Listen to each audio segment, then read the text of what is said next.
Hey folks, Kevin here. Well, it's November 4th, 2018. I'm out in the first food forest. I'm actually out on the more western part where the almond trees are planted and all. Recently I've made some tree protective cages that I just got done taking off of some of these trees, and I just brought in some more new Halls Hardy almond trees that I planted as well.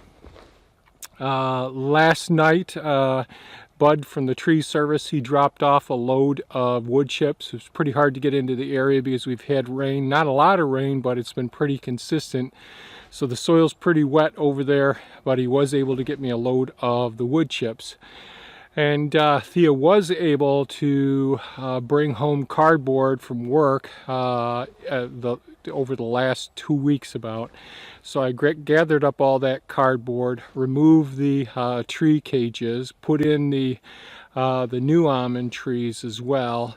Did some cleaning up around the area. When I planted the bare root almond trees, I did go ahead, hand dig the holes, went ahead and added compost to the holes as well, and then planted the trees. I purposely planted the trees a little bit above ground level because I'll be mulching it pretty darn heavy.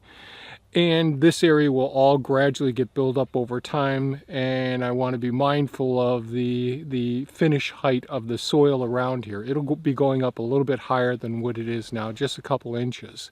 So I accommodated for that when I was planting the bare root trees.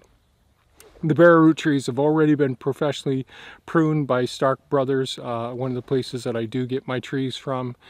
And so they're in pretty darn good shape. So I got the trees in, I got the cages off, got the cardboard down, the paper products down now.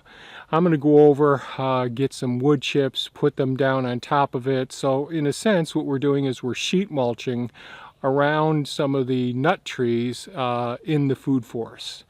So that's basically what this video is about. I will show you a little bit of footage of me putting the cardboard down and how it's turned out. I want to get it I like getting it as thick as possible. I do not remove the tape from it.